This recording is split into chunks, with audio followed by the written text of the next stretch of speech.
오늘 이야기는 성령 강림 사건 직후에 일어났던 이야기입니다. 베드로가 처음으로 이제 설교를 시작을 하죠. 이것을 베드로 오순절 설교라고 이야기하기도 합니다. 흔히 교회의 첫 번째 설교라고 부릅니다. 이 베드로 설교가 의미 있는 것은 3,000명이 이 설교를 듣고 세례를 받고 예수 믿는 그런 위대한 설교이기 때문이기도 하지만, 무엇보다 이 초대교회가 어떤 말씀 주로 핵심적으로 전했는지, 복음의 선포 내용이 퀘리그마라고 하는데 이 퀘리그마가 무엇인지를 잘 보여주는 설교이기 때문에 참 의미 있게 보게 됩니다. 시골의 어부였던 베드로, 예수님 십자가 앞에서 부인하고 도망쳤던 베드로, 그랬던 베드로가 지금은 대표적인 사도가 되어서 구원의 복음을 선포하고 폭발적인 회심의 새 역사를 이끌고 있습니다. 어떻게 이런 일이 가능했을까요? 그것은 예수님께 3년 동안 귀로만 들었던 하나님 나라를 부활의 복음으로 온전히 해석하고 이해할 수 있었기 때문에 그렇습니다. 예수님의 가르침을 구약 안에서 완전히 해석하고 또 이해하고 나의 자신의 생명과 연결된 진짜 복음으로 이 세상 모든 사람들을 구원할 복음으로 확신했기 때문에 이렇게 전할 수 있는 것이었죠. 그 베드로가 오늘 사람들 앞에 섭니다. 2장 14절 말씀 우리 함께 읽어보겠습니다. 베드로가 11사도와 함께 서서 소리를 높여 이르되 유대인들과 예루살렘에 사는 모든 사람들아, 이 일을 너희로 알게 할 것이니 내 말에 귀를 기울이라. 아멘, 아멘. 사람들 앞에 섰다라고 이야기합니다. 서서 말한다는 것은 많은 사람들이 집중할 수 있는 자리, 그 연단 위에 올라섰다라는 것을 말하죠. 이 영화로 이 장면을 묘사한다면 이제 다른 데는 다 어둡고 한 곳으로 스포트라이트가 쫙 비춰져서 베드로가 말하는 그런 장면이라 볼 수 있겠죠. 생각해보면 지금 상황은 거기에 모인 유대인 모두가 신비한 체험을 한 직후였습니다. 각자가 난 곳 그 고향의 언어로 각각 다른 방언으로 한 가지 메시지를 듣는 아주 기적을 체험한 자들이 모였어요. 생애 처음 겪는 일이고 경험하는 일이고, 그래서 신기하기도 하고 또 머릿속이 혼란해지기도 하고 영적인 호기심이 극도로 집중되는 때이기도 했습니다. 어떤 이는 새로운 영적인 흐름 앞에 기대가 되기도 하고, 어떤 사람은 굉장히 두렵고 떨림 가운데 있었을 것입니다. 그래서 뭔가가 지금 이 일어나는 상황에 대해서 설명이 필요한 상황이었어요. 그때 베드로가 대중 앞에 나와서 연설하기 시작한 거예요. 연설하려고 연단 위에 올라서죠. 복음을 많은 사람들에게 전할 기회가 찾아온 것입니다. 베드로에게 있어서 그 연단은 복음을 전할 수 있는 복음의 플랫폼이 되었습니다. 우리가 복음에 깨어 있어야 할 이유가 바로 여기에 있습니다. 우리의 신앙이 교회 안에 머무는 신앙이 아니라 매일매일 삶의 현장 속에서 신앙인으로 살아야 할 필요가 바로 여기에 있는 거예요. 여러분, 우리는요, 크리스찬으로 살다 보면 가끔씩 우리에게 복음을 전할 기회가 찾아옵니다. 솔직히 그렇지 않습니까? 주변에 있는 우리 비신자들, 불신자 여러분들 많이 있는데 그분들이 복음을 마냥 막 거부만 하지 않아요. 겉으로는 밀어내는 듯 하지만 속으로는 또 때로는 궁금해하기도 합니다. 자존심 때문에 물어보지는 않지만 어떨 때는요, 귀를 쫑긋하고 무슨 일을 하는지, 어떤 이야기가 있는지 귀를 쫑긋하고 귀 기울일 때도 있어요. 우리는 그때를 놓쳐서는 안 됩니다. 그래서 베드로가 쓴 서신서 베드로전서에서 이렇게 이야기를 하고 있습니다. 우리 함께 읽어보겠습니다. 너희 마음에 그리스도를 주로 삼아 거룩하게 하고 너희 속에 있는 소망에 관한 이유를 묻는 자에게는 대답할 것을 항상 준비하되 온유와 두려움으로 하고. 아멘. 너희 속에 있는 소망을 보면서 물어보는 자에게 전할 수 있는 이 복음을 항상 준비하라. 대답할 것을 준비하라 라는 거죠. 이 베드로는 지금 이 순간이 결코 놓쳐서는 안 되는, 놓치지 말아야 할 복음 전할 절호의 찬스임을 알았습니다. 그리고 그 연단, 우리 플랫폼 위에 올라서서 복음을 전하기 시작합니다. 여러분, 그렇습니다. 저와 여러분은요, 복음을 맡은 자로서 우리 주변의 다양한 플랫폼을 복음 전하는 장으로 잘 지혜롭게 활용할 필요가 있습니다. 잘 지혜롭게 이용할 수 있어야 돼요. 우리의 삶의 현장은 물론이거니와 선교 현장은 특히 더 그렇습니다. 우리가 누군가에게 복음을 전하려 할 때는 그들의 언어와 문화, 그들에게 익숙한 전통 속에 있는 다양한 플랫폼들을 잘 이용해야 됩니다. 세상에 많은 방법들이 복음의 매개체가 될 수가 있어요. 그래서 선교학에서는 이 문화 인류학적인 접근이 아주 중요하다고 강조를 많이 합니다. 선교 대상자들의 문화와 전통도 존중을 하면서 다양한 방법으로 그들 안에 있는 다양한 매개체로 복음을 느끼게 하고 전달하는 거죠. 이것이 하나님의 선교에서 아주 매우 중요한 방법론이 되는 것입니다. 오늘 베드로가 연단이라는 플랫폼에서 적극적으로 복음을 전한 것처럼 저와 여러분 우리들의 삶의 현장들도 적극적으로 복음을 전하는 거룩한 플랫폼들이 다 될 수 있기를 주님의 이름으로 축복합니다. 그렇다면 베드로가 전한 오늘 설교의 구체적인 내용은 어떠한 내용이었을까요? 오늘 본문 앞에 한 36절까지 긴 설교의 내용이 나옵니다. 그 안에는 구약 말씀이 3번이나 인용이 되죠. 요엘 말씀 또 시편 말씀 두 시편이 인용이 됩니다. 구약을 인용한다는 것은요, 지금 이 상황이 구약의 예언이 온전히 성취된 사건이다라는 것을 말해주기 위한 것이죠. 앞에 나오는 요엘서 말씀은요, 구약에서 예언한 메시아가 도래했다, 메시아가 이제 오셨다라는 것을 선포하는 말씀이었어요. 그러면서 누구든지 주의 이름을 부르는 자는 구원을 받으리라, 어느 누구도 주의 이름을 부르면 구원을 받는다라는 이 약속이 누구를 통해서? 예수 그리스도를 통해서 성취되었다라는 것을 말씀하고 있습니다. 그리고 시편 뒤에 나오는 16편과 110편을 인용하는데 이것은 부활 시편, 메시아 시편이라고 이야기합니다. 이 다윗 시편을 통해서는 이렇게 이야기합니다. 예수께서 부활하신 분이요, 예수께서 메시아다라는 사실을 다시 한번 성경 말씀을 통해서 확증시켜 주는 거예요. 베드로 설교의 메시지는요, 단순하고 분명합니다. 한마디로 말하면 이거예요. 예수 그리스도가 우리의 주인이시다, 예수 그리스도만이 우리의 메시아고 주인이시다라는 말씀을 하고 있는 거예요. 그런 주님을 어떻게 했다? 너희가 죽였다, 이거죠. 이 36절 말씀, 핵심되는 말씀인데요, 함께 읽어보겠습니다. 그런즉 이스라엘 온 집은 확실히 알지니 너희가 십자가에 못 박은 이 예수를 하나님이 주와 그리스도가 되게 하셨느니라 하니라. 아멘. 너희가 못 박아 죽인 이 예수를 하나님은 주와 그리스도가 되게 하셨느니라. 베드로 설교의 핵심은 한마디로 예수님이 주인이시다. 딴소리가 없습니다. 설교의 내용, 다른 내용이 없어요. 여러분, 앞서 말씀드렸잖아요. 지금 이 사람들 모인 이유가 뭐예요? 신비한 체험을 했다니까요. 기적을 경험했다니까요. 성령의 역사가 일어났다니까요. 방언의 신비한 체험을 합니다. 기적과 같은 성령 임재를 합니다. 그런데 여러분 보십시오. 그 현상에 대해서는 아무 말도 하지 않고 있어요. 교회의 부흥, 매력적인 교회의 어떤 프로그램, 교회의 자랑, 앞으로 함께 하게 되면 하게 될 여러 가지 일들, 여러분 그 아니에요.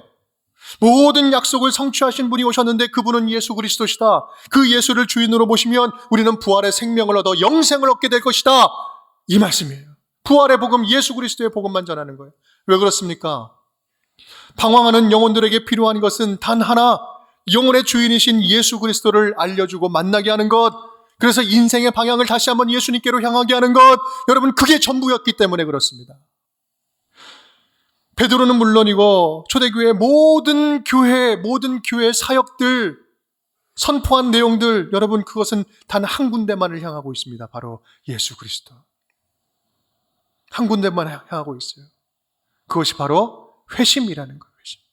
예수 그리스도를 알고 믿고 방향 전환을 하게 하는 거예요. 예수님을 구주로 믿게 하는 거예요. 그래서 초대교회는요, 날마다 회심이 일어나는 교회였습니다.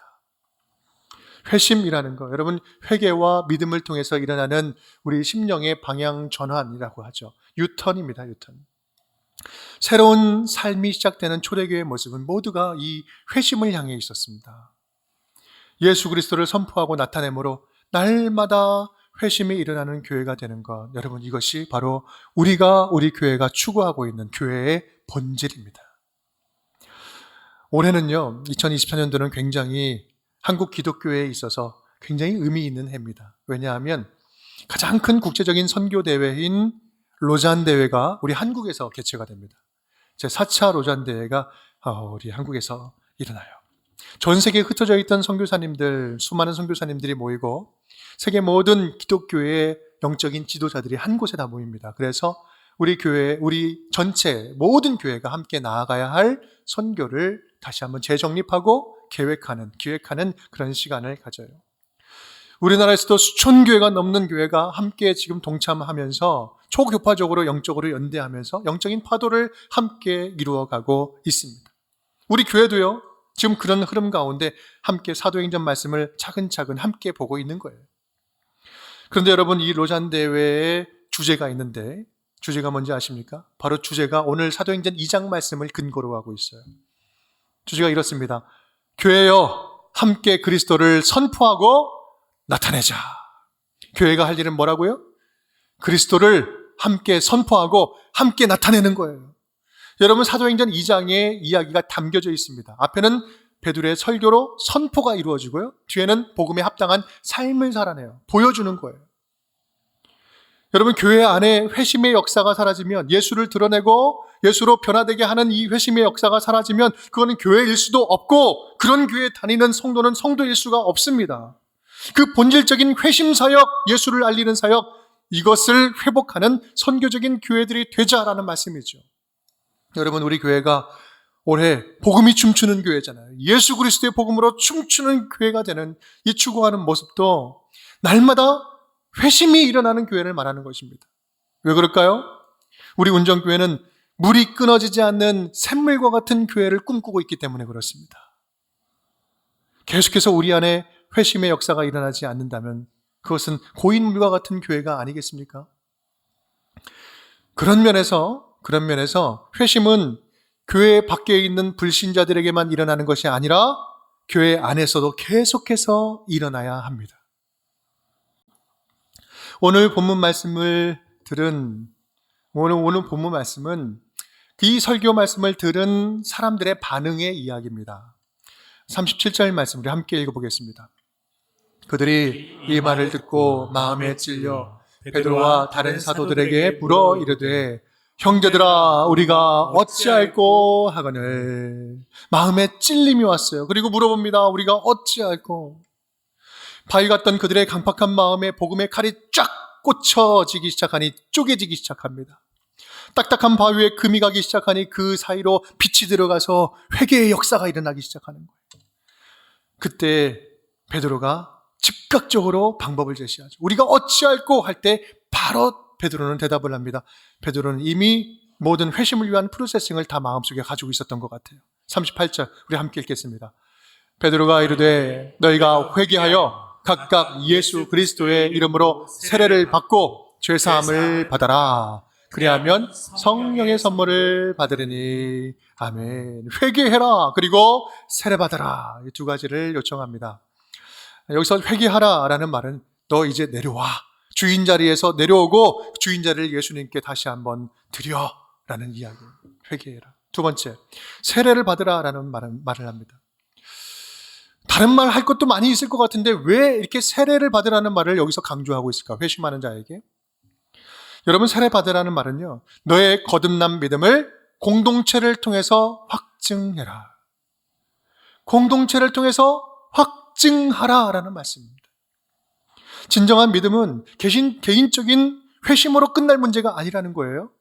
공동체적인 고백과 선포로 확증되고 그 안에서 우리의 믿음이 보존되고 성장하고 자라갈 수 있다라는 말씀입니다.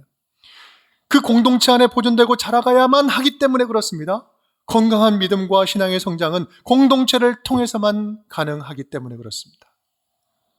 이제 성령께서는 그 공동체를 통해서 회심한 자들을 새 삶을 살도록 인도해 가실 것입니다.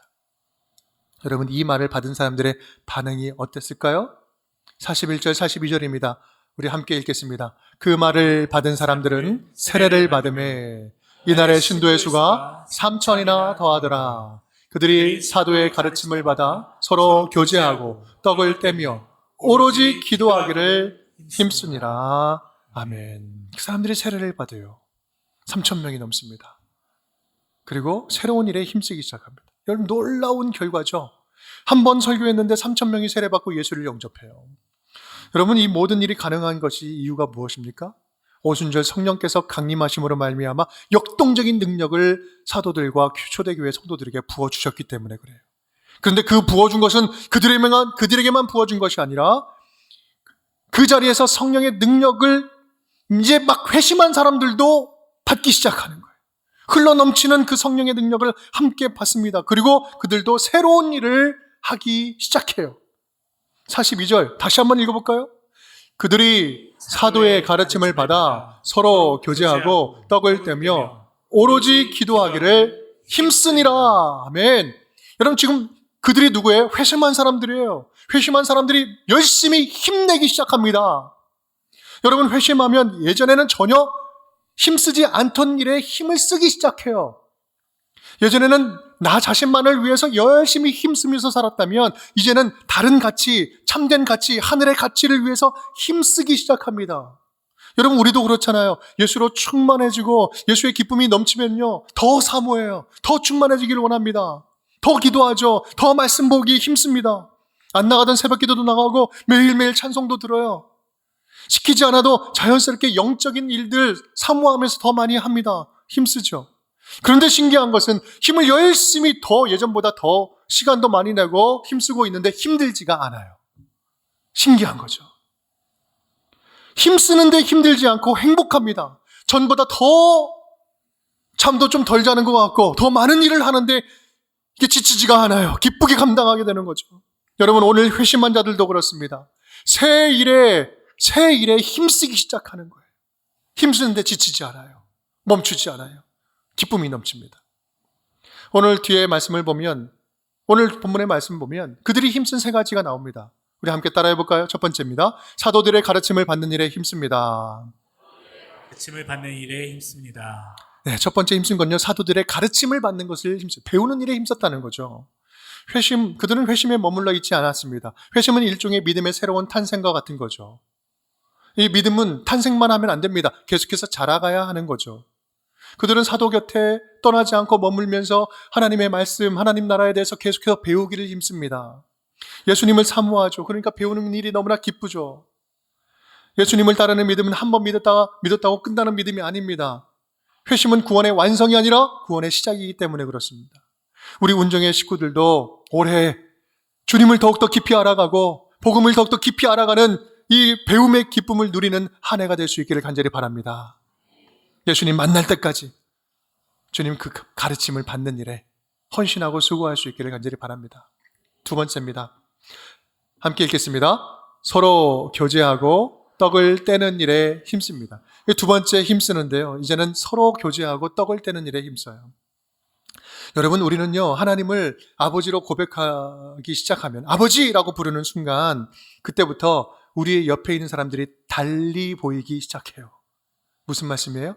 나만 아버지가 아니라 저 사람도 아버지라고 부르면 우리는 뭐예요? 영적인 형제 자매가 되기 때문에 그렇습니다. 그러니까 전에는요, 나만 알던 사람들이 나 혼자 먹던 사람이 나눠 먹기 시작하는 거예요. 더불어 먹는 거예요. 함께 교제하면서 떡을 뗀다. 같이 예배 드리는 거죠. 교제하는 거예요. 그리고 서로를 돌봐주는 겁니다. 예수를 모시고 살면 영적인 한 가족이다. 우린 영적인 가족입니다라는 결속력이 생기지 않을 수 없다라는 거예요. 영적인 결속력이 생길 수밖에 없다라는 겁니다. 만약에 여러분 교회 지금 다니는 교회 안에서 내가 영적인 한 가족이라는 결속력이 느껴지지 않는다면 여러분, 이거는 무엇인가 문제가 심각한 거예요.